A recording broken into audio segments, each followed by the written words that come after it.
Hello everyone, Brian Greene here. The Broncos finished up their first week of mandatory touch football, so I kind of just wanted to hit on some of the notes that I took. Now again, Vic and I talked earlier this week, what players are doing kind of in minicamps without pads.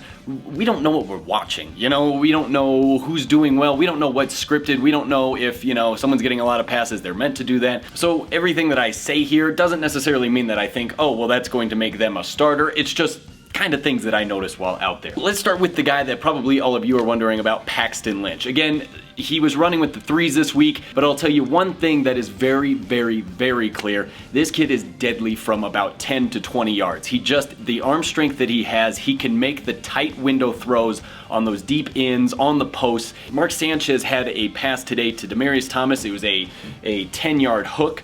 DT was open, and it just seemed like he was waiting as Sanchez's pass got there. Kayvon Webster eventually broke it up, but with Paxton Lynch, I just didn't see any of that stuff. But again, he was running with the threes, so it's just hard to tell. It's been up and down. Paxton's so talented. That's an easy thing to see how gifted he is throwing the ball and stuff. And then sometimes he'll get real slow because that's when you're thinking too much. So it's up to us as coaches to lock in on what he really understands and what he's doing and cut him loose.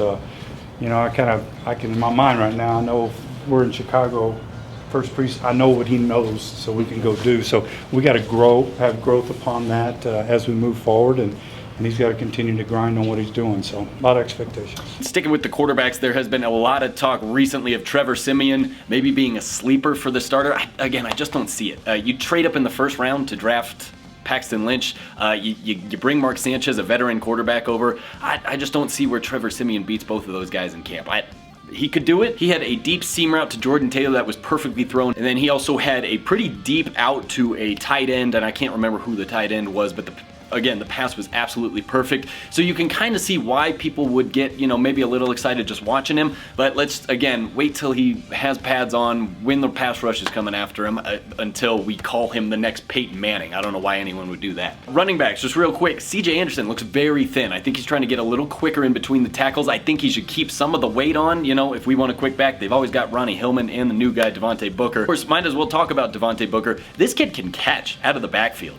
They didn't give him a lot of handoffs, but it seemed like they were trying to get him the ball out of the backfield. And today, on Thursday, the final day, Paxton was rolling out and he gunned it. Like, he threw everything behind it, and Booker snatched it out of the air. Like, it was pretty impressive to see a running back do that. Receiver-wise, not much to say. It sounds like Sunshine, Jordan Taylor, is in the running to be the third receiver on the team. Cody and Benny and Sunshine and let's see who else. Jordan, we're kind of rotating those guys, how they work with the 2s and 3s and those type of things. But that's going to be a very competitive position. It usually comes down to how well they play for Joe. And I just mentioned a couple of young receivers that I think got a chance to push them, so we'll see. Tight ends, kind of the same thing, lots of them. But one guy you should keep your eye on, maybe come training camp, is, and I'm probably going to say this wrong, it's Manasseh Gardner. He's listed as the tight end fullback. He's a rookie from Pittsburgh, number 83. He was running with the ones today. Again, I don't know what that means. Maybe they just want to see him get looks. I knew they were throwing a lot of out routes to him. Just definitely wanted to get the ball in his hands. So again, if you're going out to training camp, that's one guy you should probably keep your eye on. On the defensive side, there was really nothing to talk about. These drills, especially 7-on-7, that's more catered to the offense succeeding rather than the defense succeeding. So I'll tell you, they looked fast. Justin Simmons, the rookie, he looks fast. He's got some great closing speed, especially when it comes to guarding tight ends. Yeah, he made quite a few plays. We chart every day, how many plays they make, what they do well, what they do wrong, and he's in the plus territory, so he's doing well. In terms of who could be filling Danny Trevathan's spot, it looks like they're running Todd Davis at number 1, but Corey Nelson, when he had to cover the backs coming out of the backfield, he showed his speed. He showed he can keep up with the running backs, and he was usually always on their back or ready to make the tackle or breaking the pass up. So again, just kind of stuff to watch. And that's about kind of everything that I just noticed from the 3 days of mandatory hat wearing, really. That's kind of all we got. We'll be throwing up interviews from players and coaches throughout the week on just different topics, so make sure to check out Vic's YouTube channel for that. And of course, we'll be at Minicamp next week. That's all from us. We'll see you later.